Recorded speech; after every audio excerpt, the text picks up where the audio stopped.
ഇന്ന് യേശു നമുക്ക് ആരാണ് എന്നതിനെക്കുറിച്ച് പങ്കുവയ്ക്കാനാണ് പരിശുദ്ധാത്മാവ് എനിക്ക് പ്രചോദനം നൽകിയിരിക്കുന്നത്. ഞാൻ ഇവിടെ പറയുന്നതെല്ലാം ദൈവത്തിനും മാത്രമേ പറയുള്ളൂ. ഓക്കെ, ദൈവമക്കളെ, എന്തിനാണ് ഈശോ? ഇപ്പോൾ നമ്മൾ 2-3 മാസം മുമ്പ് ക്രിസ്മസ് ആഘോഷിച്ചു. ഇപ്പോൾ നമ്മുടെ ഈശോയുടെ മനുഷ്യാവതാരം, പീഡാസഹനം, കുരിശുമരണം, ഉത്ഥാനമൊക്കെ ആഘോഷിക്കുന്ന വലിയ നോയമ്പിൻ്റെ കാലഘട്ടമാണ്. എന്തായിരുന്നു ഈശോയുടെ ഉദ്ദേശം? അതിനെക്കുറിച്ച് ഈശോ തരുന്ന മറുപടിയാണ് ബൈബിളിലൂടെയല്ലേ ഈശോ മറുപടി തരിക. അതാണ് എന്തിനാണ് അവിടുന്ന് മനുഷ്യനാവരിച്ച് രക്ഷാകരണ കൃത്യം മുഴുവൻ ഒറ്റ വാക്കിൽ ഉൾക്കൊള്ളുകയാണ്. എന്തിനായിരുന്നു അതിൻ്റെ ഉദ്ദേശം? അത് ഈശോ തരുന്ന മറുപടിയാണ്. യോഹന്നാൻ്റെ സുവിശേഷം 1-ാം അധ്യായം 12-ാം വാക്യം. എല്ലാവരും മനസ്സിലാക്കി ഉറക്ക വായിച്ചേൻ, വേഗം വായിച്ചേൻ, പെട്ടെന്ന് വായിക്കണം. വലിയ ക്ലാസ്സാണ്, അപ്പം മുഴുവൻ വായിച്ചാലേ ക്ലാസ് മുഴുവനാക്കാൻ പറ്റുള്ളൂ. ഉറക്ക വായിച്ചേൻ, മനസ്സിലാക്കി, വാഗുകൊണ്ട് മാത്രമല്ല ബുദ്ധി കൊണ്ടുകൂടി വായിക്കണം കേട്ടോ.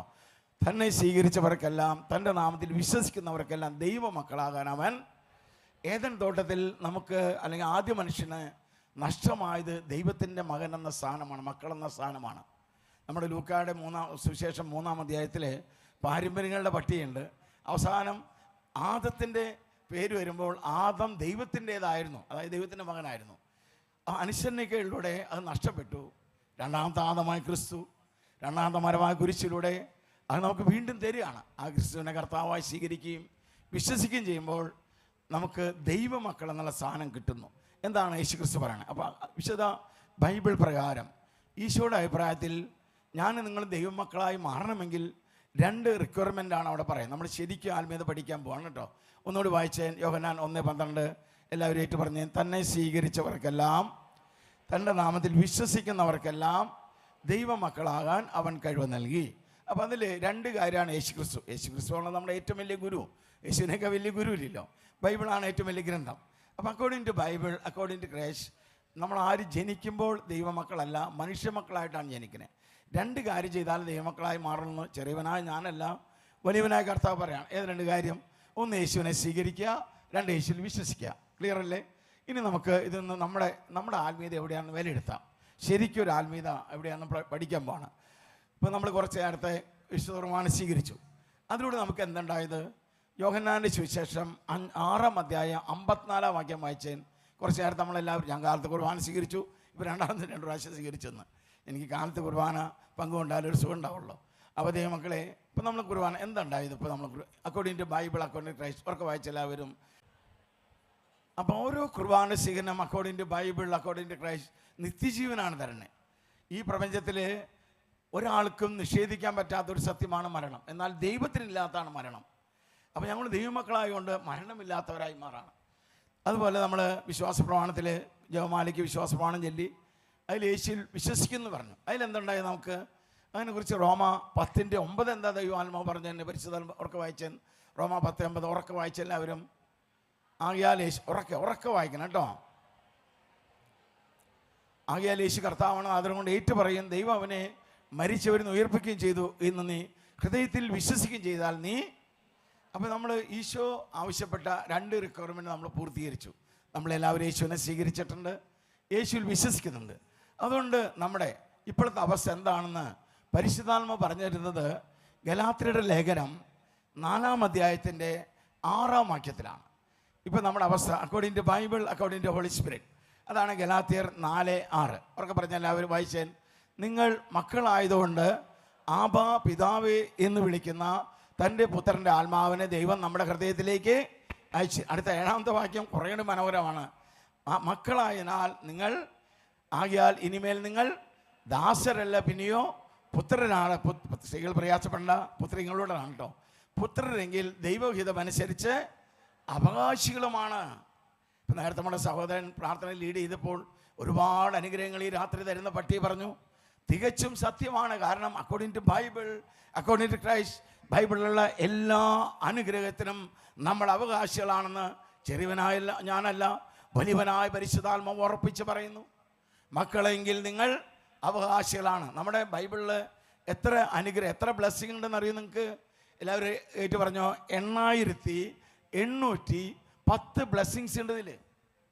ഈ 10 ദൈവമക്കൾക്കുള്ള 8810 ദൈവമക്കൾക്കുള്ളതാണ്. ചില ബ്ലെസ്സിങ്സ് റിപ്പീറ്റ് ചെയ്ത് ഫോർ എക്സാമ്പിൾ, ഭയപ്പെടേണ്ട ഞാൻ നിന്നോട് കൂടിയുണ്ട്, അത് 365 പ്രാവശ്യം പറയണ്ട. അങ്ങനെ കൂട്ടുമ്പോഴാണ് 8000 ചില്ലാന്ന് പറഞ്ഞ കേട്ടോ. 8810 ബ്ലെസ്സിങ്ങും നമുക്കുള്ളതാണ്. അതിനൊരു കാരണമുള്ളൂ, നമ്മൾ ദൈവത്തിൻ്റെ ഒക്കെ പറഞ്ഞ ദൈവത്തിൻ്റെ മക്കളായതുകൊണ്ട്. മക്കളാണെങ്കിലാണ്, അപ്പോൾ നമ്മൾ മക്കളായി ജീവിച്ചാൽ ഇത് കിട്ടുള്ളൂ.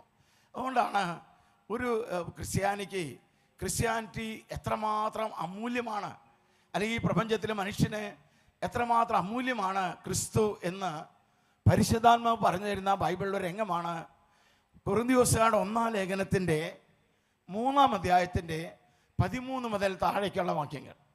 1 കൊരിന്ത്യോസ് 3-ാം അധ്യായത്തിൻ്റെ 11 തൊട്ട് താഴേക്കുള്ള വാക്യങ്ങൾ. അവിടെ ഇങ്ങനെയാണ് പറയുക. നമ്മൾ ഈ വായിക്കാൻ പോകുന്ന പാരഗ്രാഫിൽ 6 സ്റ്റേറ്റ്മെൻറ്റാണ് പരിശുദ്ധാത്മ ഉൾക്കൊള്ളിച്ചിരിക്കുന്നത്. 6 ഞാൻ വിശദീകരിച്ചു തരാം.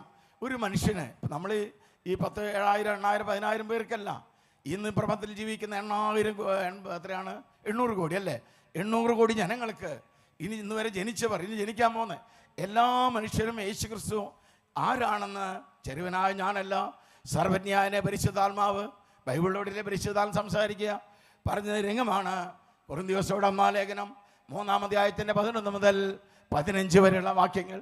നമുക്കത് വ്യക്തമായി വായിക്കാൻ, ഞാൻ നിങ്ങൾക്ക് വേണ്ടി വായിക്കാൻ ദൈവമക്കളെ എല്ലാവരും എന്നോട് ചേർന്ന് ഉറക്കെ വായിച്ചോ.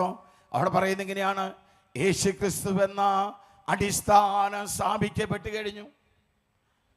ദൈവമക്കളെ, അതിൻ്റെ അർത്ഥം എന്താണ്? ഈ പ്രപഞ്ചത്തിൽ മനുഷ്യൻ്റെ രക്ഷയ്ക്കുള്ള ഏക അടിസ്ഥാനമാണ് യേശു ക്രിസ്തു. ആദ്യത്തെ സ്റ്റേറ്റ്മെൻ്റ് അതാണ്. രണ്ടാമത്തെ സ്റ്റേറ്റ്മെൻ്റ് ഇതാണ്. 6 സ്റ്റേറ്റ്മെൻ്റാണ് ഈ പാരഗ്രാഫിൽ കേട്ടോ പരിശുദ്ധാത്മ ഉൾക്കൊള്ളിച്ചിരിക്കുന്നത്.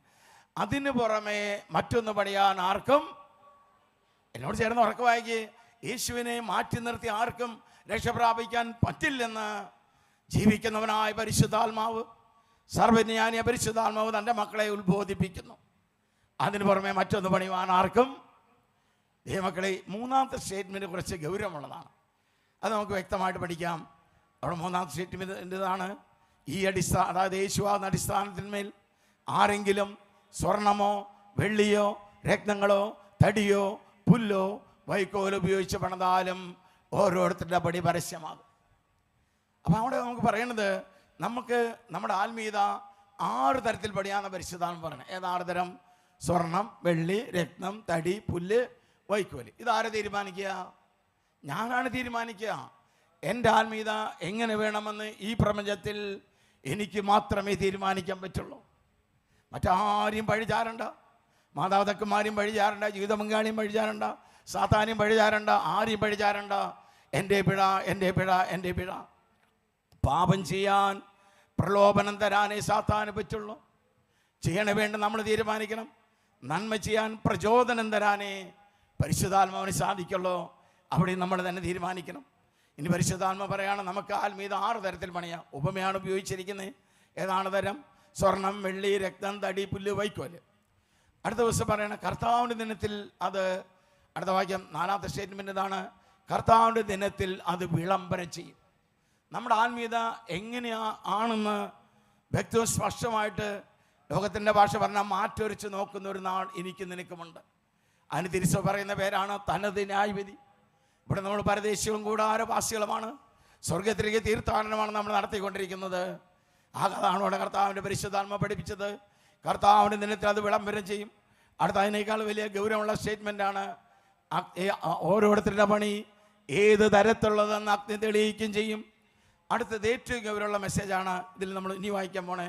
എല്ലാവരും ഉറക്കെ വായിച്ചേൻ: ആരുടെ പണി നിലനിൽക്കുന്നുവോ അവൻ, ഉറക്കെ വായിക്കേ, ആരുടെ പണി നിലനിൽക്കുന്ന അവൻ സമ്മാനിതനാകും, ആരുടെ പണി അഗ്നിക്കിരയാവുന്ന അവന് നഷ്ടം സഹിക്കേണ്ടി വരും. അപ്പോൾ അവിടെ വലിയൊരു ആത്മീയപരമുള്ള പരിശുദ്ധാത്മ നമുക്ക് തന്നു. പണതുകൊണ്ട് ആർക്ക് സമ്മാനം കിട്ടണമെന്നില്ല. നിലനിന്നെങ്കിലേ സമ്മാനം ക്ലിയർ അല്ലേ? ഇനി വേറൊരു സ്റ്റേറ്റ്മെൻറ്റ് നമ്മൾ പഠിച്ചോടത്തേക്ക് പിന്നാക്കം പോവാണ്, അങ്ങോട്ട് തിരിച്ചു പോവാണ്. എത്ര തരത്തിൽ പണിയാന്ന് പറഞ്ഞത്? 6 തരം. 6 തരം? സ്വർണം, വെള്ളി, രത്നം, തടി, പുല്ല്, വൈക്കോല്. അത് ക്ലിയറായി. പരിശോധന അഗ്നിയാന്ന് കണ്ടു. ഇനി നമുക്ക് നമ്മളെ ഇവാലുവേഷൻ നമ്മുടെ ആത്മീയത എവിടെയാണെന്ന്. നമ്മുടെ ആത്മീയത നമ്മൾ പുല്ല് പോലെ അല്ലെങ്കിൽ വൈക്കോല് പോലെ തടി പോലെ 3 ഞാൻ ഒരു ഗ്രൂപ്പാക്കി മാറ്റാണ്. അങ്ങനെയാണ് നമ്മുടെ ആത്മീയത പരിധിയെന്ന്.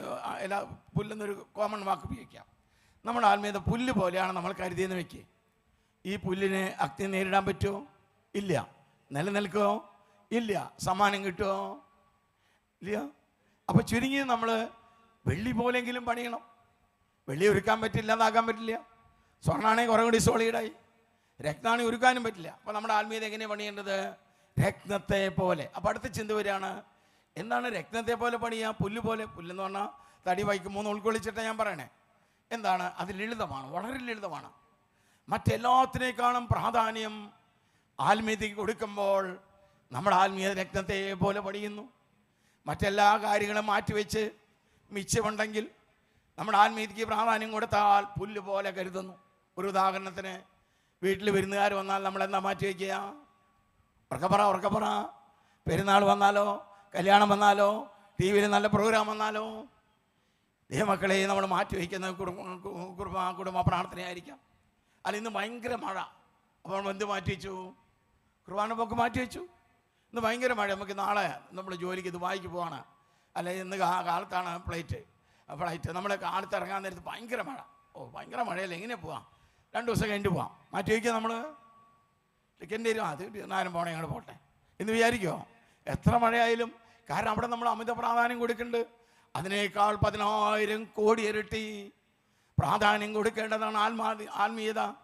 അത് നമ്മൾ പുല്ല് പോലെ കരുതുന്നു. ദൈവമക്കളെ, ജീവിക്കുന്ന കർത്താവിൻ്റെ പരിശുദ്ധാത്മാവ് നമ്മൾ പറഞ്ഞു തരാണ്, നിൻ്റെ ആത്മീയത പുല്ല് പോലെയാണ്. പുല്ലെന്ന് പറഞ്ഞാൽ വൈക്കോലും തടി 3 ഉപയോഗിച്ചിട്ടുണ്ട് കേട്ടോ. ആണ് കരുതെങ്കിൽ കർത്താവിൻ്റെ ദിനത്തിൽ അതേ അഗ്നിയാൽ അത് ശോധന ചെയ്യപ്പെടുമ്പോൾ നിലനിൽക്കില്ല. നിലനിന്നില്ലെങ്കിൽ സമ്മാനം കിട്ടില്ല. വളരെ അമൂല്യമായൊരു ആത്മീയ ബോധ്യമാണ് പരിശുദ്ധാത്മ തരുന്നത്. നമുക്കവിടെ സമ്മാനം കിട്ടാത്തൊരു ആത്മീയ ജീവിതമാണ്, ഒരു ചടങ്ങ് ജീവിതമാണ് നമ്മൾ നയിച്ചതെങ്കിൽ പിന്നെ നാം നേരിടേണ്ടി വരിക ഭയാനകമായ അവസ്ഥയായിരിക്കുമെന്നാണ് ആ പാരഗ്രാഫിൻ്റെ അവസാന വാക്യം പറയുന്നത്. കൊരിന്ത്യരോട് 1-ാം ലേഖനം 3-ാം അധ്യായത്തിൻ്റെ 15-ാം വാക്യം എല്ലാവരും ഉറക്കെ വായിച്ചേൻ. പിന്നെ പാരഗ്രാഫ് ലാസ്റ്റ് വാക്യമാണ്. അവിടെ ഇങ്ങനെ ഞാൻ പറയാം, എങ്കിലും അഗ്നിയിലൂടെ എന്ന വണ്ണം. പിന്നെ നേരിടേണ്ടത് ഭയാനകമായ അഗ്നിയാണെന്ന് പറയണേ. ദൈവമക്കളെ, അതാണ് അവസാനത്തെ 1 കൊരിന്ത്യർ 3-ന്റെ-15-ാം വാക്യം. ആരുടെ പണ അഗ്നി കയറി അവൻ നഷ്ടം വഹിക്കേണ്ടി വരും. പിന്നെ അവനെ നേരിടാനുള്ളത് അതിഭയങ്കരമായ അനർത്ഥമായിരിക്കും. അതാണ് പരിശുദ്ധ അഗ്നിയിലൂടെ എണ്ണം. അപ്പം ഇത്രയും ആത്മീയത തീക്ഷ്ണതയോടെ, മറ്റേത് കാലഘട്ടത്തെക്കാൾ തീക്ഷ്ണതയോടെ നാം അനുഷ്ഠിക്കേണ്ട ഒരു സമയത്താണ് ഇപ്പം നമ്മൾ ജീവിക്കുന്നത്. അങ്ങനെ ചെയ്താലേ ആത്മീയതയുടെ പുണ്യം നമുക്ക് കിട്ടുള്ളൂ. അതുകൊണ്ടാണ് നമ്മുടെ പിതാവായ ദൈവം പ്രഭാഷകന്റെ പുസ്തകം 35-ാം അധ്യായത്തിൻ്റെ 20-ാം വാക്യം, നമ്മുടെ ആത്മീയം നമുക്ക് അനുഗ്രഹമായി മാറണമെങ്കിൽ എന്തെങ്കിലും ഒരു ഉപരിവിപ്ലവമായിട്ട് ചടങ്ങായിട്ട് ചെയ്താൽ പറ്റില്ല എന്നാണ് പറയണേ. മറിച്ച് അവിടെ ദൈവം നമ്മുടെ അപ്പം പറഞ്ഞു തരാണ്. എല്ലാവരും ഏറ്റുവായിച്ചേൻ. കർത്താവിന് പ്രീതികരമായി ശുശ്രൂഷ ചെയ്യുന്നവൻ സ്വീകാര്യനാണ്. അവൻ്റെ പ്രാർത്ഥനയെ, മേഘം എന്ന് പറഞ്ഞാൽ ഇംഗ്ലീഷിൽ ഹെവൻ എന്നാണ് എഴുതി വെച്ചിരിക്കണേ. അതിൻ്റെ ട്രാൻസ്ലേഷൻ വേറെ വാക്കില്ലാണ്ട് മേഘം എഴുതിയുള്ളൂ.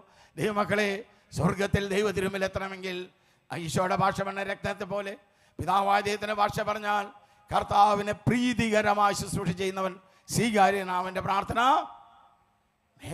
മേഘം നമ്മുടെ സ്വർഗത്തിന് പര്യായ വാക്കാണ്, അവിടെ എത്തുന്നു. അതുകൊണ്ടാണ് നമ്മുടെ പിതാവ് നമ്മളെ ഉത്ബോധിപ്പിക്കുന്നത്. ജ്ഞാനത്തിൻ്റെ പുസ്തകം 6-ാം അധ്യായത്തിൻ്റെ 10-ാം വാക്യം, ജ്ഞാനം 6:10 ഇങ്ങനെ ഉറക്കെ വായിച്ച എല്ലാവരും.